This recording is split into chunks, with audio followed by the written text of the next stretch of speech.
Hi, folks. Welcome to another episode of Film Study. This is Ken McKusick, and we're back for the next to last episode. Already the next to last episode of the Expectation series here. Today, we're going to talk about Mark Andrews and Bihlal Kone, two players who may have a spot on the Ravens this year. Andrews certainly will. Joining me to do that, talk about these players, is Jeremy Conn of 105.7. Jeremy, how you doing? I'm good, Ken. Thanks for having me. I love sitting here talking. I don't know if somebody reached out to you, but on the podcast I've been doing, I was talking about you coming on the show and going over the gambling stuff as we always talk. And somebody reached out to me and said, "Hey, I want to get that guy on my podcast. How do I do that?" So I don't know if somebody reached out to you or not, but it's kind of cool. But I do. I love talking to you, man. Well, you let me know if you want to talk gambling and the new tax law, because that is a clusterfuck if ever there was one. Oh, God. It's just something else, man. All right. Well, we always start with the undercard on these, and I'm sorry, Mark Andrews. No, I'm just kidding. Bihlal Kone is the undercard here today. Pick out of Western Michigan in the 6th round at number 178. He's kind of that typical outside corner size the Ravens like at 6'1", 190. Arms are maybe a tiny bit on the short side for somebody that size at 30 and 7/8, but runs a 4.43. He played 2 years at JUCO ball, 1 year at Indiana State, and then 2 years at Western Michigan. So he's either 23 or 24. I don't know his exact age. He's one of the players, and there's always a few of these in the draft that the agent perhaps has done a good job of scrubbing the entire internet to make sure the age is not there. Yeah, they do a really good job of kind of getting rid of some stuff, leaking out information that they feel needs to be leaked out. But yeah, this is another one of those. I mean, is it fair to call Bihlal a project because of where he's drafted? You have to like his size, but there's also some things in his game that I think you're going to look at and go, "Oh, he's got to improve on that." Clearly. Yeah, he's maybe in the form. The closest player I can think of in recent years, maybe JAD would fall in that category as a bigger corner, fast. The other things are in question, and we're going to talk about some of those things in terms of what happened. He had a very weird testing profile too, an outstanding 3-cone, which is, by the way, unusual for an outside corner. You get that a lot of the slot, and you sometimes get it at edge rusher to tremendous variation in degree at edge rusher. But it's kind of rare to have a good short area quickness guy at outside corner. All right. So I always look at the coverage metrics in college. Now, I don't use coverage metrics as the only form of scouting by any stretch, but I will say you ignore them at your own peril.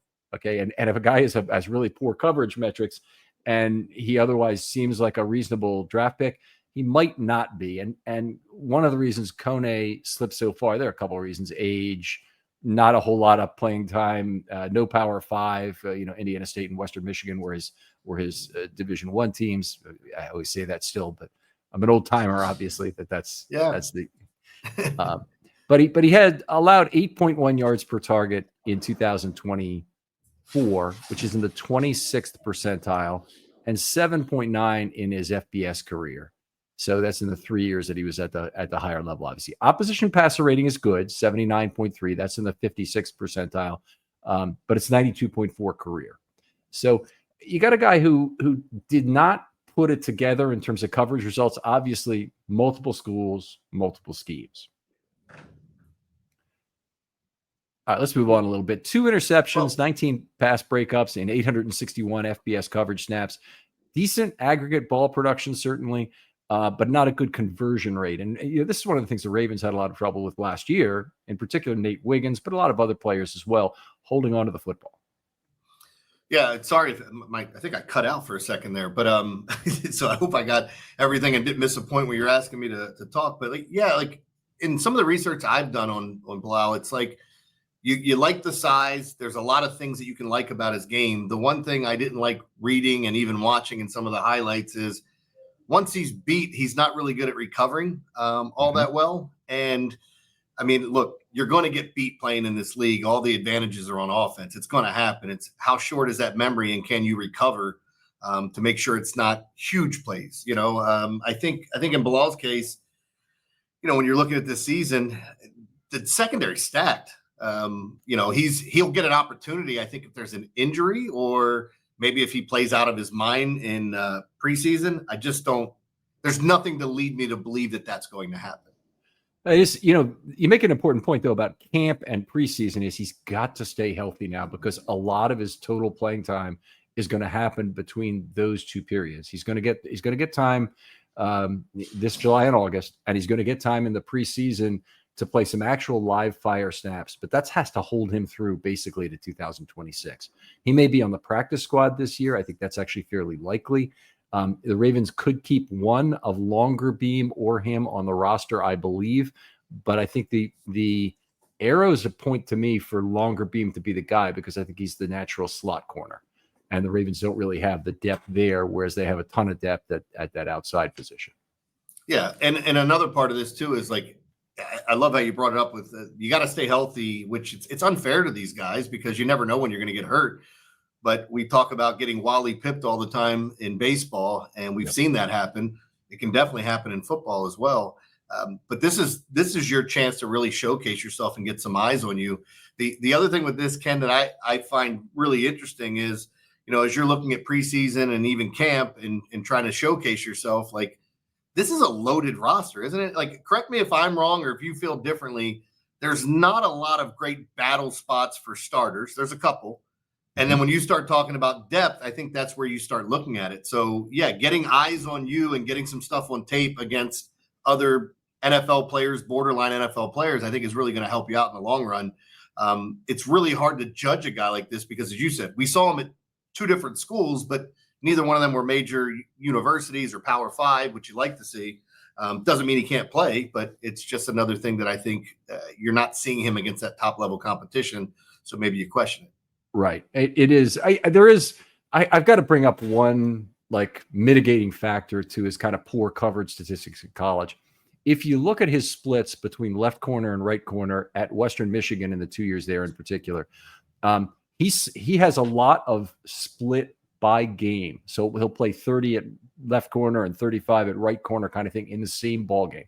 So what that indicates to me is he's probably trailing the best receiver on the opposing team. And if that happens, then it's more natural why he would allow a few more yards per target than he otherwise might. So I look for that. That's definitely something. The guys who play right corner all the time, like Brandon Stevens has for the last couple of years for the Ravens, they've got a different set of challenges that the other team can always be working against you. But it's a more challenging situation when you're always on the number one. Oh, there's no question. And again, like sometimes covering the number one, depending on how good you are, you'll have some help over the top. There's within our division, there's some serious number ones. So I would sit here and say, and I'm not even dismissing Jerry Jeudy with the Browns because I think that guy is phenomenal as well. But I mean, Jamar Chase is one of one. And if you watching Wiggins last year on him quite a bit, which I found interesting that they were willing to do that.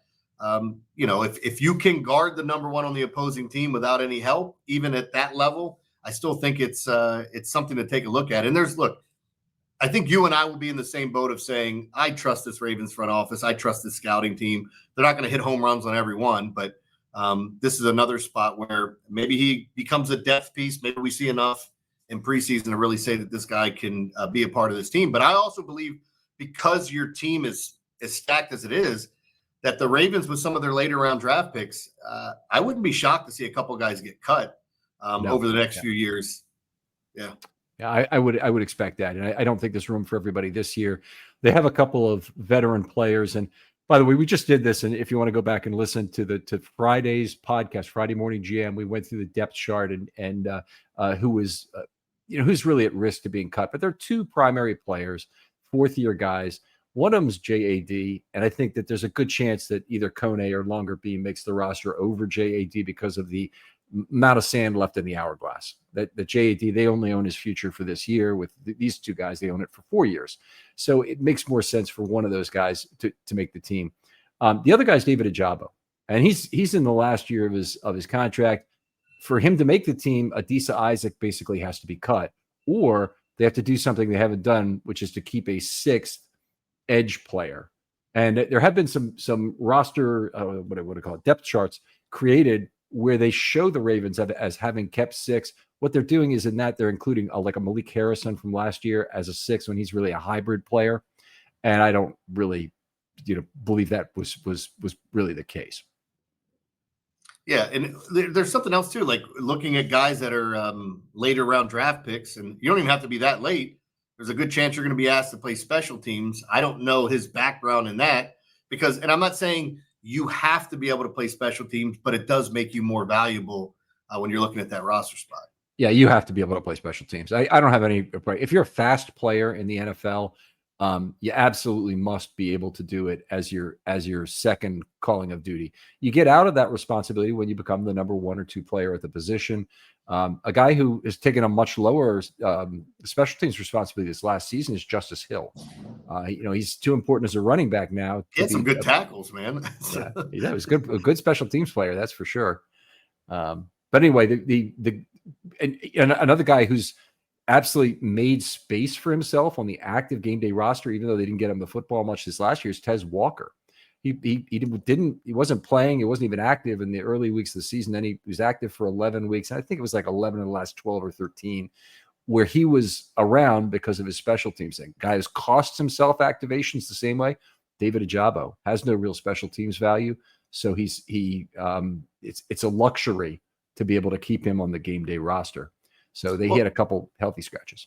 I know we weren't talking about Tez here, but like since you brought him up, he's a guy that I thought was going to get his chance to take the step forward this year. But when they signed Hopkins, I think that kind of puts it on the back burner. There were a lot of so-called draft nicks that I talked to that thought if he had stayed in college that he could have been a first-round pick this year. And I mean, there's some serious talent there. It's just, can you harness that? And will he get that opportunity to be that guy? He has one very serious flaw as a player, and this was evident in his last year at North Carolina. I still thought he was the number 12. I had him as a number 12 receiver on my board, but the biggest flaw about Walker is the non-existence of complementary routes that'll magnify the effectiveness of his deep routes. So you need to have a comeback or a hitch or a dig. You need to do something else while coming back to the quarterback to otherwise magnify what you can do at the top of the stem to get deep. And he'd gotten by, frankly, I think a lot on speed at North Carolina. And, you want him to have that. But I think what I've seen more from him this is OTAs is that he's really working on coming back to the quarterback effectively for the ball, using his body a little bit better to box out. Got a very big body. Hopefully continues the special teams play. And if he wants to get on the field one other way, Tylan Wallace is getting a lot of snaps as a pure run blocker right now. And Tez has the body to do it. So if he wants to be a good run blocker, he's a big dude. Well, and you brought up a couple of things that I thought were interesting there is like, for me, and I love wide receivers, and it's the position I watch most. Like I'm a Justin Jefferson truther. I think the guy's amazing. And there was actually a viral video going around of him teaching kids the correct way to catch a deep ball and when to put your hands up, where your hand should be. But give me a route runner 10 out of 10 times over a guy that's fast. Because if you get down the routes and you can make things look precise, I attribute it to like a starting pitcher pitching out of the same slot. If you're throwing a curveball and a fastball out of the same slot, or maybe that's a bad way to do it, then it gets really difficult for the hitter to pick up on what's coming. It's going to break another way. Same thing with a route runner. If you're able to make the route look the same each time, it's going to behoove you for double moves. And in a guy like Tez, because he's so fast and taking the top off the defense, as you pointed out, you get a hitch or a dig in there, and you'll end up seeing one of those routes because they respect the speed so much where the guy actually runs off of the screen when the guy's coming back on the dig. So I didn't mean to get off on a tangent on him, but I do think that's another interesting piece for the future. Yeah. I do too. And Ravens fans probably as a group should hope that Tez Walker eats DeAndre Hopkins lunch. DeAndre Hopkins is a 1-year commitment. I mean, Tez Walker's here for the next 3. If Tez Walker were to beat out DeAndre Hopkins because he's the better player, that would be a good thing. Absolutely. Yeah. There's no question. I think fans would look at it differently, but this would say that you got a guy under contract that really can do this. And you got him on the cheap as well. Yeah. All right, let's get back to Kone for a minute because we got to field a little bit.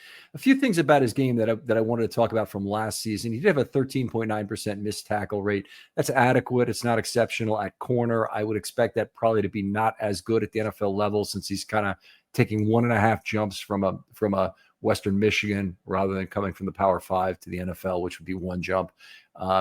He did get really taken to the woodshed by Akron in the first game, 7 of 7 on his targets for 162, allowed a 79-yard play in that game.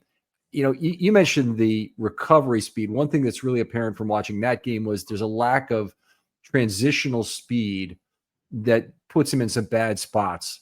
And also, I think, and this is true of a lot of cornerbacks who don't really have that good transitional speed, they'll open up a little earlier than they should. You talked about, what happens in terms of if you're a good salesman or a wide receiver at the top of the stem, you can go deeper, you can come back. But if you can get that defensive back to open up, it makes your job that much easier in terms of the amount of separation you can get. Yeah, there was something you said, you brought up Akron, and Akron was a fun team to watch last year. The offense was really good. That's a team, just being a gambler, I know how much I was betting overs on Akron games, but it was a fun offense to watch. I'm not saying that gives Bihlal any type of pass or anything, but in talking about the difference in, being able to track the football when it's in the air and find your guy, as opposed to you're beat and you're beat, getting your head down. It seems like he has good speed for that position, not great. Is that fair? His speed's above average at 4.43. So 4.4, right? Like you got guys in this league that are running sub 4.4 now, cornerbacks and wide receivers. I mean, a ton of them. Hell, we might get one out of prison here in Henry Ruggs soon enough. It's a long tail, basically. And what I'd say is you're always dealing with the right-hand side of the curve in terms of speed at corner in the NFL. They're faster than receivers, generally speaking. It goes to your point earlier, route running is really more important. But the guys on the right end of the curve, it's a long tail, and you get down to the Wigginses and even some guys who are a little bit faster than that in the 4.2s. But where it really, the difference making really starts to occur at corner for me is between 4.5 and 4.6. Those guys, that drop off, every 0.01 matters, and everyone is significant. That's why TJ Tampa is a guy who dropped a lot of the draft because of 4.59.40. He may be able to play, he may not. He may have to move to safety because of it, but definitely a guy who his draft stock hurt from it. Yeah, there's no question. You look at the speed kills. I mean, again, not to get off on a tangent on something else. I had a kid that we invited in our family, and he wanted to get in the NFL, and he was undersized, and he ran like you said, like a 4.5, 4.6, and being 170 pounds, when he's playing against other, lower level college kids, he looks like a superstar. He couldn't even get a look from anybody. Yeah. Agents wouldn't even pick him up because they're like, your size with that speed, it's not worth my time. And it's kind of weird, like, looking at some of those things when we think about it, we're like, oh, that guy's really good. Why didn't they pick him up? Well, they don't believe he can fit. And with TJ Tampa, he's a guy that I had high hopes for. I liked him in college. Yeah. Yeah. He's I still have high hopes for him, by the way. And the Ravens have a hole at safety. And in a lot of ways, moving Tampa there would potentially solve that. If he could be a half field guy, he's got all the speed you need for that. Because it doesn't require that much. It really requires instincts more to play the back end than the half field role. But he's been very up and down as a corner this set of OTAs so far. So that change may be coming. There's a safety missing somewhere that the Ravens have to figure out how to get. So it either has to be someone else. And I'm talking even in addition to Sanusi Kane, who may or may not succeed at the position. They need one more guy. They may have to get him from a cornerback who gets converted. They may have to go to the street to get him, but they'll have to figure out exactly how they're going to. You didn't mean they'd be holding up a sign said looking for safety on the corner when you said go to the street, right? Yeah, that's about right. There's some guys that'll probably be released, some vets at some point, and maybe they'll kick the tires on it. But I think it would be interesting if they did kind of fill that in-house. Yeah, there are a lot of street vets, and they have the luxury of being able to play with the depth they have and see if anybody is convertible, because otherwise JAD, you're going to have a hard time making the roster. He should be in there banging the table to say, give me some safety reps, because he should really see the handwriting on the wall with what's going on. Anyway, let's get back to Kone for a second. One thing that's been really good about his game is that he's only had 2 penalties in 367 college snaps. That's in 2024, which was a big improvement, by the way, on his career rate. And I didn't record what that was here, but 1 every 180 is good. If he could maintain that at the NFL level, which is a big ask, that would certainly be very good. there are a lot of very good corners with a ton of penalties right now in the NFL, and it does detract from their value. Unfortunately, one of them is Marlon Humphrey in terms of he had, I think, 15 penalties last year, some large number. I want to get that right. I've said that a couple times on air, and that's the kind of thing you really want to get right.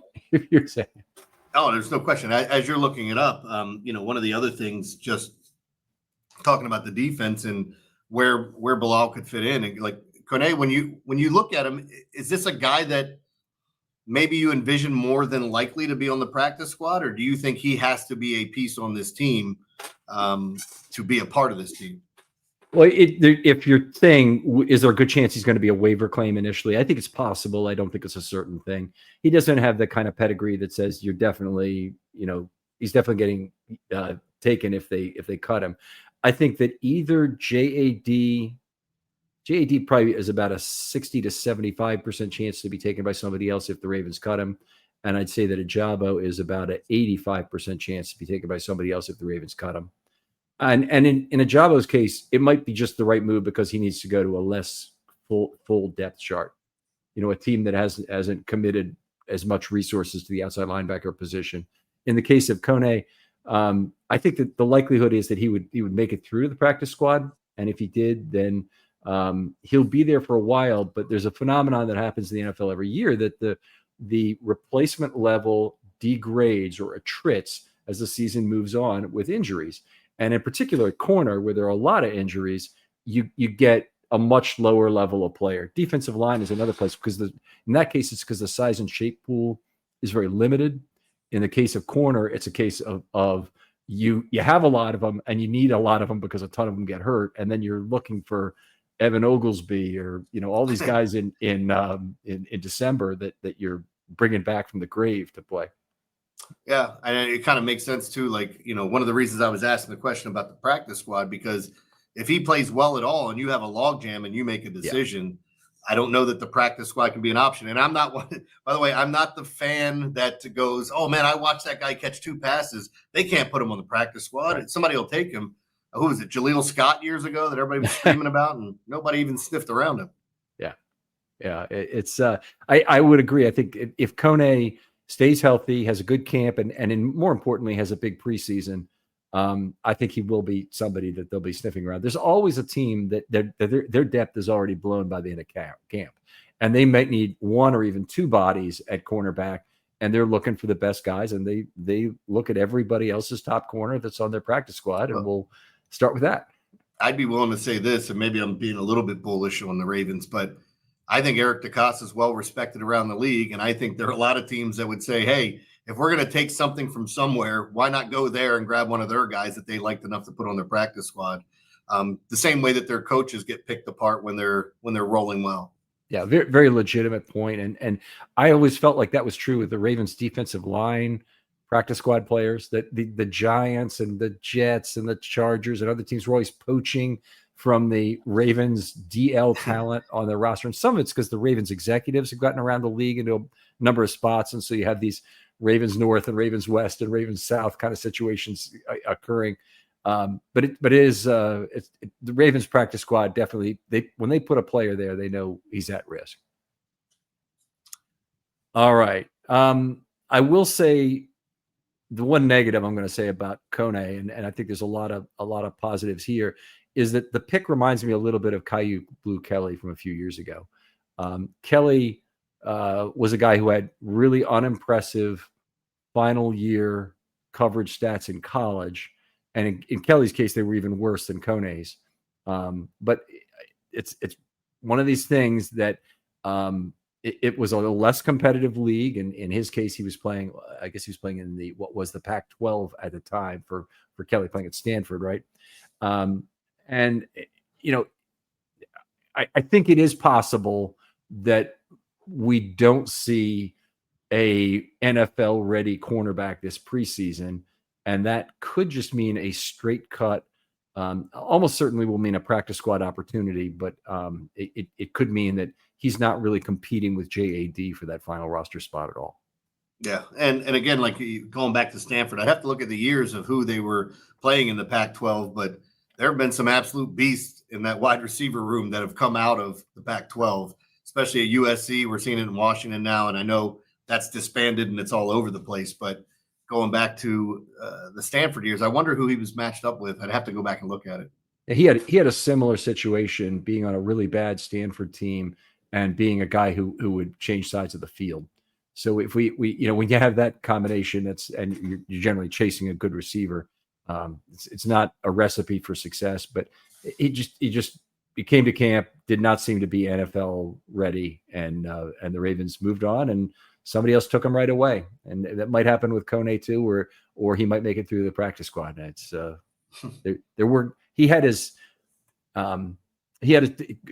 Kyu Bukele had more supporters than just the Ravens in terms of teams that drafted him and liked him. Yeah. All right, let's move on and talk about what a good season is for Bihlal Kone. I'll let you start. You're the guest. What components do you make up a good season for him? And you talk about how you think about it in terms of good season too, if you want to.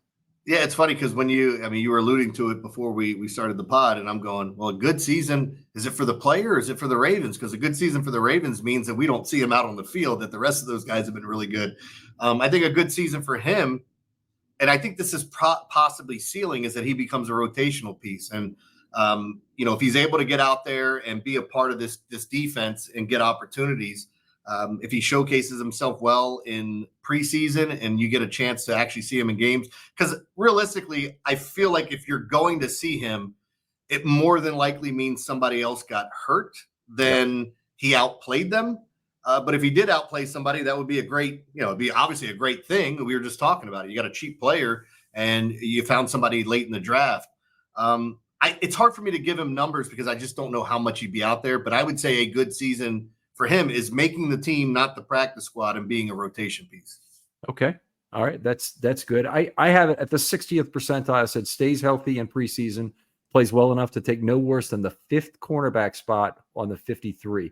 By the way, when I wrote this, the Ravens did not yet have Jair Alexander.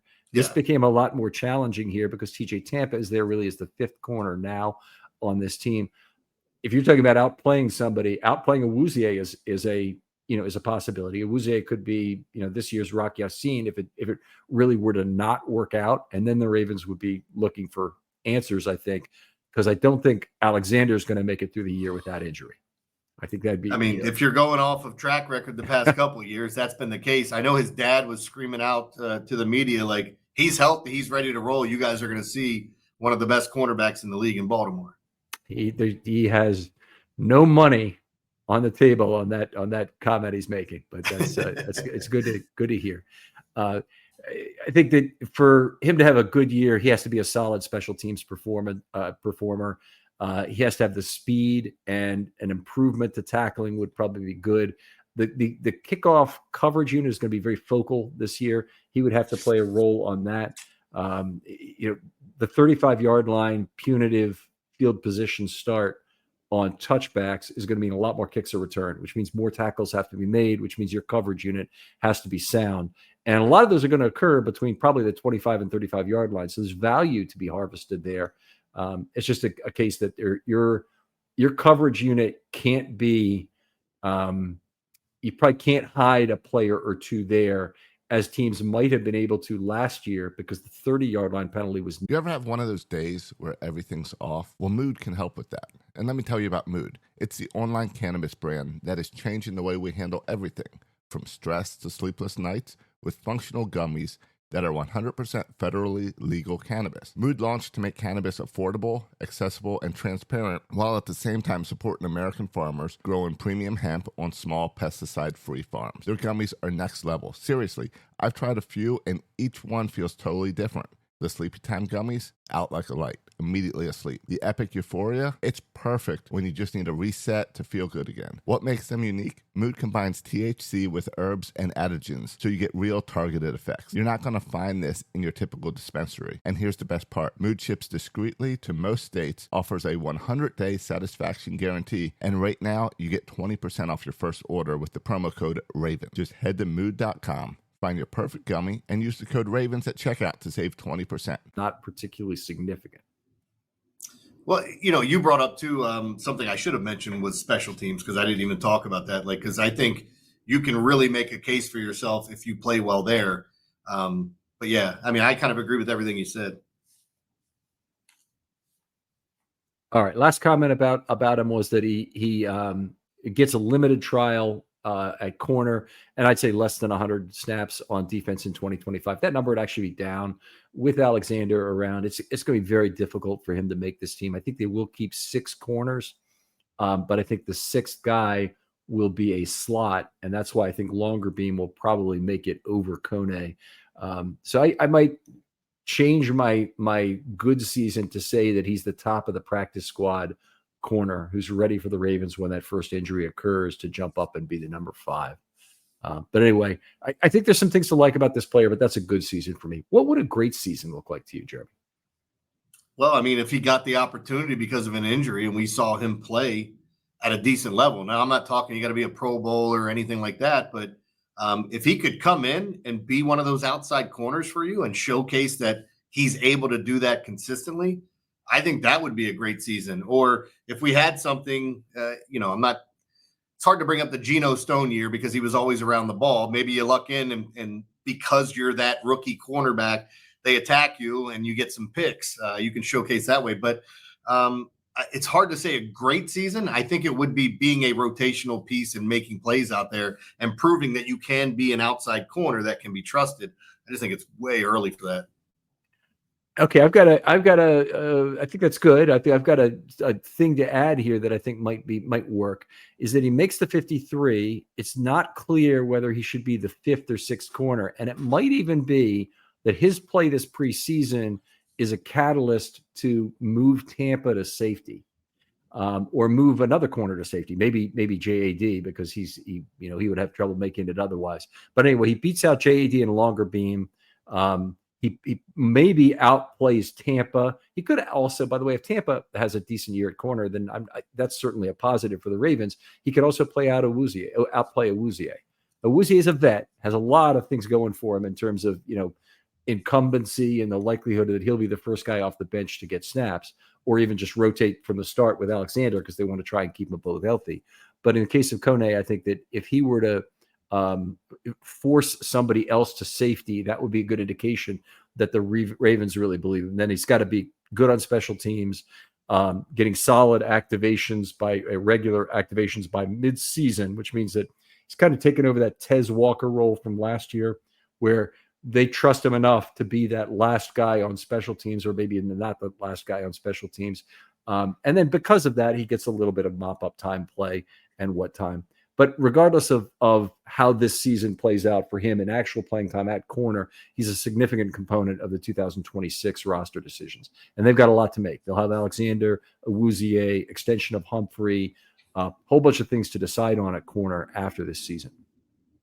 The other part of that too, Ken, is showcasing yourself enough and putting enough on film that even next year, if they decide to move on, that you could be one of those guys to slide in. I think could still be a good/great season for him if he did enough for that to maybe then become a little bit more impactful in the following year.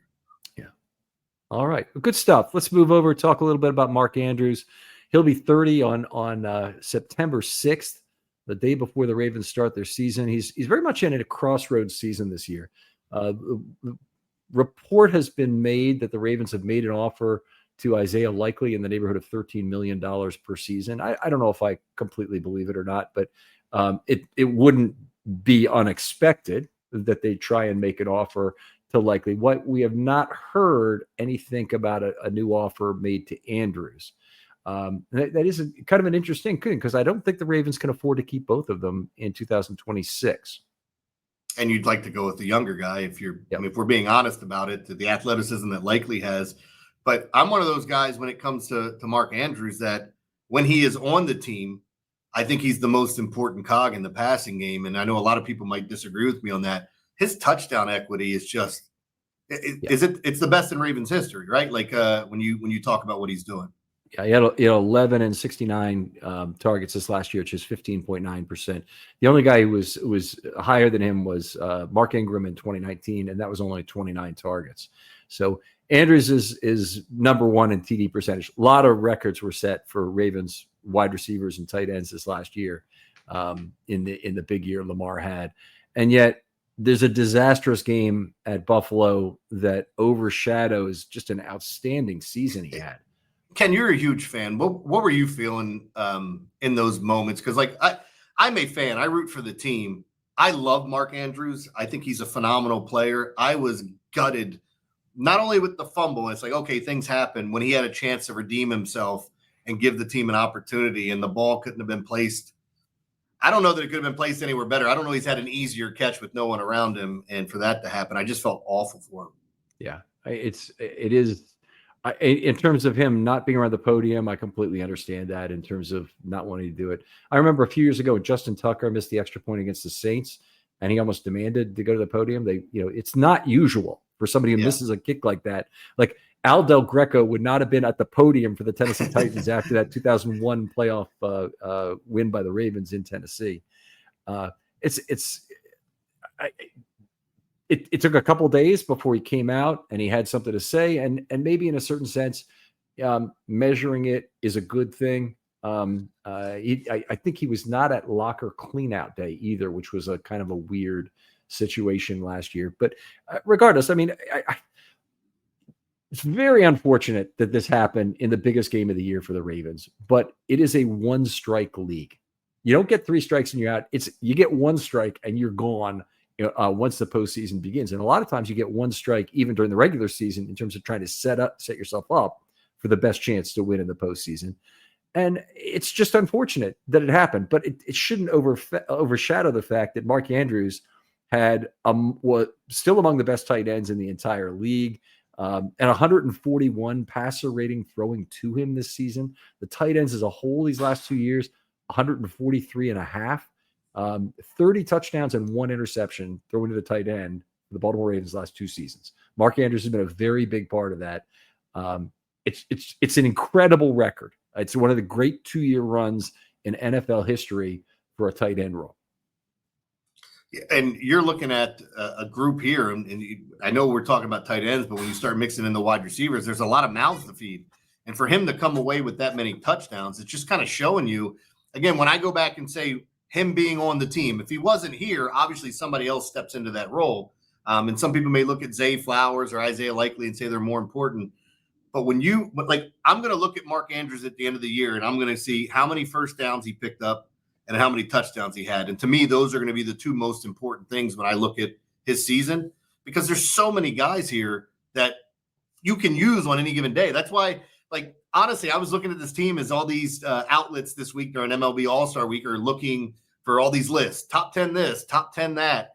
And this Ravens team has so much potential to be an epic team. I feel like they should be talking about a dynasty with the team they had 2 years ago and last year, but here we are. And with Mark Andrews coming back, I didn't think he was going to be on the team. So I'm kind of excited to see what this offense looks like, because I think it could be the best in the league, honestly. Well, maybe not better than Cincinnati, but they're going to have to throw the ball 80 times a game. Yeah, it's very hard to look at Baltimore and Cincinnati and not come to the conclusion, in my opinion, that Baltimore has the better offense. Now, they don't pass the ball as often for a multitude of reasons. First of all, they don't trail in football games, which has been a big thing in the Lamar era. They like to run the ball, and they're very effective doing it, which is extremely unusual in today's NFL, that you have a team that can do it as effectively as the Ravens do. But one of the things about the Monken offenses these last 2 years is most of the players have succeeded in a less is more environment. And with Andrews and the tight ends, 2 years ago, 2022, the last year of Roman, Ravens played a ton of tight end snaps in total, the most, I think, in NFL history in a relative basis. It has certainly been decades since any team has played as heavy in terms of tight ends, fullbacks, plus OL6s per snap. But the point I want to make out of that is they had 195 targets as well in 2022 as a group. That dropped to 120 120 or 110, one of the two. I think it's 110 and then 128 are the 2 numbers the last 2 years. They barely had more targets last 2 years than they had in 2022 alone, and yet they've had a lot more production with the 30 touchdowns, 1 interception, and the very high passer rating that goes with that. And that's been the case of a lot of the specific players within Monken's offense. That's good if you're looking at the offensive quality and the points per drive. It's bad for an individual sometimes who gets upset that he's not getting the football as much, and his own contractual future is put at risk over it. Well, I mean, it's the perfect thing to talk about because, I'll include tight ends in it, but mainly wide receivers are divas for a reason. Yep. You can do everything right and never see the ball. And you get into an offense like this, it's kind of interesting because there are so many mouths to feed that in any given week, it could be one guy that's just dominating the looks, or it could be spread out. But a guy like Mark Andrews, who, again, some of these guys are coming into contract years, it's like, hey, I want to put up as many yards, receptions, touchdowns that I can, pick up as many first downs, keep moving the sticks and showcasing myself. But you may not get all those opportunities because you do have a Rashad Bateman, you do have a DeAndre Hopkins and a Zay Flowers. And to be fair, I mean, I don't know if we're looking at a pecking order with the tight ends, but Isaiah Likely, I think he has the chance, if given the opportunity, just to be the guy, to be one of the 3 best tight ends in football. I think he has that type of talent. And then Mark Andrews has already been that. So the fact that they're both back, if everybody can do that, what Chris Bosh did on the Miami Heat, saying, yeah, okay, I'm going to fill in and do everything I can. I want to win games. That's the most important thing to me. You can have a great offense. And I feel like the Ravens, with the receivers they have and the tight ends, I don't think we're going to have too many guys complaining, or at least you hope not. With this group, I think the last guy you had was Hollywood Brown. It was last year, Deontay Johnson. Oh, I don't even count him, man. That guy sucks. So, I'm not going in the game. It's too cold. What a jackass. Yeah. I just think the guy's ruined his NFL career. It is hilarious that anything will be used as leverage by the Harbaugh haters out there. And as soon as he leaves the team, oh, look, his teammates all love him. He can come back and they're slapping him on the back as well. Well, no, and then he flunks out of another organization. Yeah. I believe he's probably out of chances. It was an interesting move by the Ravens to repick him up because they were working the comp pick formula, and it didn't end up paying off for them. He didn't end up contributing to the comp pick formula in any way. But it was the kind of thing where there was a cost to it. And they were bringing him back, and it was almost despite the fact that everybody knew they hated him. I mean, basically, they were re-signing him, and I don't know if he's at the practice facility or not, but they probably just told him, don't even come here. We're picking you. It's strictly for the comp formula. And I actually don't know if he actually showed up to the castle or not after that second signing. That's something else, man. Like when he gave his reasoning, I went, did you think that helped you? Did you think that made you look good? Who coached him on that? Who helped him, come up with why was that a good idea? What was the motivation? Yeah. It's too cold. I don't want to pop a hamstring or a calf. It's like, come on. It's what it reminds me of, and maybe the thought process and the disconnection with reality is similar, but Earl Thomas, remember when the Browns had that 88-yard run in Week 4? Chubb, he pulled up from he pulled up and he said, "No, I don't want to pull a hamstring on the play." And he wouldn't have caught him. That's the truth of the matter. He just shouldn't have said that particular thing. And make it seem like you're doing something. That's the one thing you don't want to hear somebody come out and say. Like, I like players being honest. Yeah, but there are some things that are better kept to yourself instead of telling the world, Yeah. Completely agree. We look at the evolution of Mark Andrews, I think is one of the interesting things over the years. He came into the league as a flex tight end primarily, but he became one of the best blocking tight ends in the NFL. And the last several seasons with Roman, that was really true. But he reverted this last year to a much higher percentage of inline snaps. I didn't realize this until I saw this, but the Ravens were trying to do some things, and one of them in particular was to protect Roger Rosengarten at right tackle. And so they wanted Andrews, and they had Kolar in there for a lot of it, but they also had Andrews in there for a fair amount. He had 39% of his snaps were in line, and that was up from 20% in 2023. So almost doubled his percentage of inline snaps between 23 and 24. Yeah. And again, like, this is a guy that if you're watching growth and how much they got better, I remember before we got all these receivers, the meme that was going around with Lamar dropping back saying, well, I'm just going to chuck it up there. Andrews is out there somewhere. And they have a really good rapport. So I'm hoping that this is a special season for the team and that he gets to right some of the wrongs that didn't go his way last year. But I still feel like when you're talking about his career and how much better he's gotten, you're right. As a blocker, he became a top 3 tight end in this league, like relatively quickly, if you're thinking about how good he had been. And that's in an offense that's a run first offense. And there's no question about that. Yeah. The stars were aligned in some ways that really helped that. Lamar's mesh point work with Ingram in 2019, when he obviously had his first breakout year, set up Andrews a lot that season. He'd already had a really great connection with Andrews because they were both number 2s in the 2018 preseason. And so, it was Hayden Hurst. Hayden Hurst was the Ravens' number 1 tight end at that point coming to the camp, and he was getting a lot of the time with Flacco, and Andrews and Jackson were sharing a lot of the reps. And I just the fact that happened that way, I can't help but think that really had an impact on how quickly and how persistent Andrews' rise was. There's no question. And again, like you saying that now, I never even thought about it this entire time. Like the fact that he got to work with him. Like there was a story going back to Phillip Rivers when he was backing up Drew Brees when he was drafted. Yeah. And they had Vincent Jackson, who they drafted out of Northern Colorado. And Phillip Rivers and Vincent Jackson developed this rapport. So once he became the starter, everybody's like, who's this receiver he keeps throwing to? And I feel like that's something that developed in camp by getting a ton of reps together.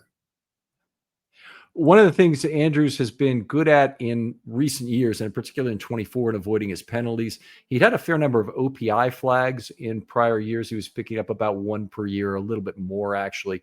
But it is a big deal to avoid those. They're post-snap flags, first of all, so they're declinable. And they have a big change in EPA when they occur. But he's done a very good job otherwise in terms of being a solid blocker. There is I won't get into it. I'll point people to the offensive line scoring methodology from last week for some of the things about relativized blocking scores between PFF and my system. But there is in terms of penalties in particular, PFF is fairly light on players, and I'm much more of a slave driver in terms of how important those things are. Ken, it feels like you're going by on base percentage in baseball, and they're just still looking at batting average. It's like it affects it. Like it's something that you have to take into consideration.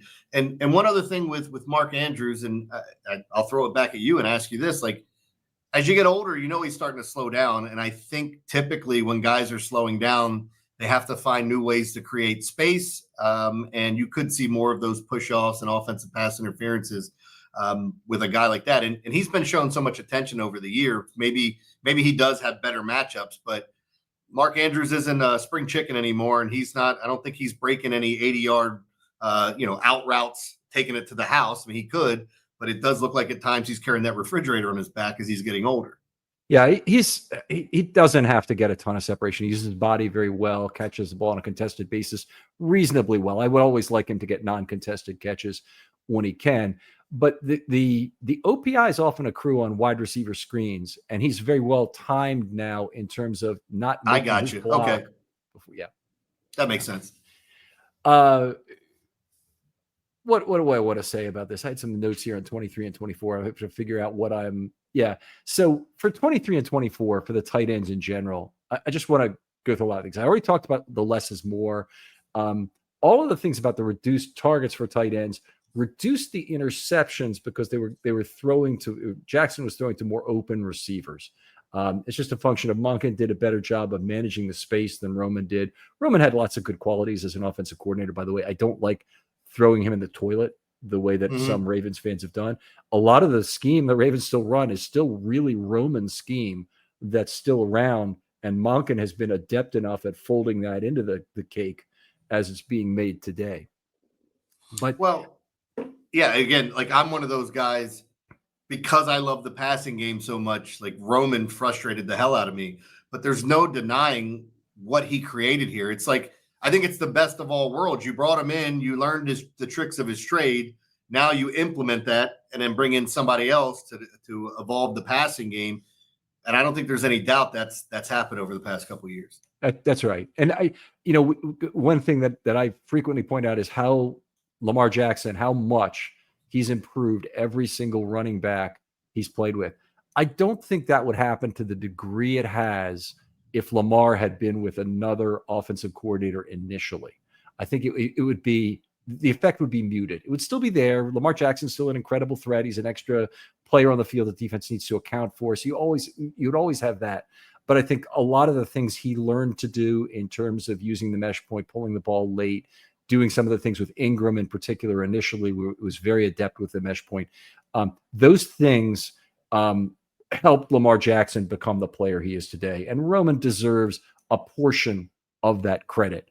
And there's going to be a group of people that will just bring a bile into their mouth to hear that. But that's really the case as I see it. Let's see. In terms of also the tight end group and what happened, Bateman and Flowers got separation that was able to create space for other players. It created space for Odell Beckham for starters. He had a good year in terms of a per target basis with the Ravens. It just wasn't worth it in terms of the contract. And the tight ends as well, obviously, were tremendous beneficiaries. The scheme and Lamar that's come in with the Monken era, I think, has benefited tremendously. The Henry Jackson mesh point, though, is the most powerful weapon in football.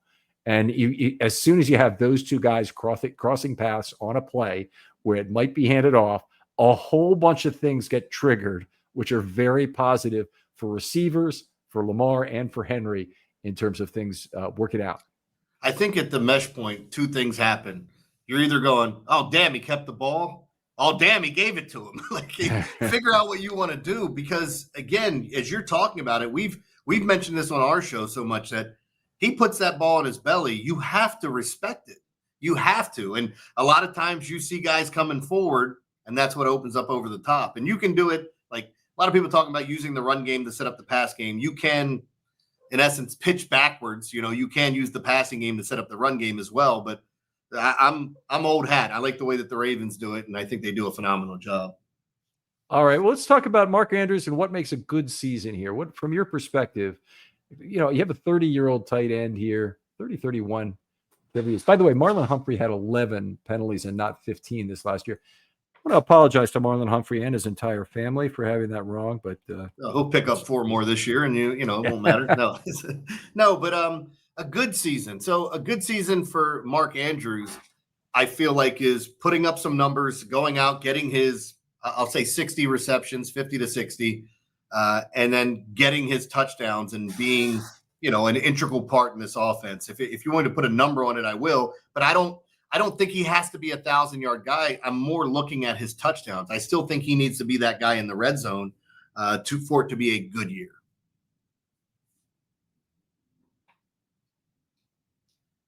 Are you muted? You're muted. Oh, they're gonna hear me talk. That's always on everybody's bingo card. So congratulations. It's turned into a free space. Free square. Yeah. Healthy for 15 plus games. Quality of targets, I think, is going to probably decrease slightly. Monken's probably still in search of that happy medium. Got a chance. I mean, okay, if I had to handicap it, I'd say there's about a 5% chance that the Ravens tight ends can duplicate what they've done over the last 2 seasons. It's just, it have to be very low. Lamar has to have a great year. Basically, all the other elements of the offense have to be fitting together. But I think that there'll be kind of an inevitable reduction in per target efficiency, which still could end up with him being quite good.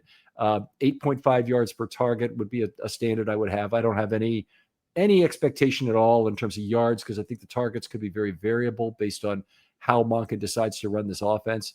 I think he keeps the connection with Lamar on extended plays. That's part of a good season. Still remains a fine run and pass blocker. I think you've got a stable element there in his play that has real value. And he's in the discussion as one of the top tight ends in the AFC, particularly among the analysts who put a value on balanced play. There's always going to be a bunch of guys who say it's all about the passes for a tight end. But the balanced play people will appreciate Andrews to a greater degree than some of the others. Yeah, and look, all the points you made, very fair. I think sometimes when you're looking at, we bring it up, all the mouths to feed on offense, and it's not going to be divvied out. You get 40, you get 40, you get 40. It's not going to happen that way. But I do think, I'm wondering too, like with DeAndre Hopkins joining the team, because the way I look at D-Hop and the way I look at Mark Andrews, it's, are you getting me first downs? Are you great in the red zone? And I think, could one vulture the other? I think it's a possibility, but I can't wait to watch this group perform this year. I just think it's going to be a lot of fun. Yeah, it will be. And there's so many ways they could be deployed. Let's go to a great season here. What do you think about that? What would be the thing that... Yeah, I don't want to be generic, Ken, because like it's something where you could look at the numbers. He could have a great season statistically, get paid in the offseason on a shorter term contract from somebody.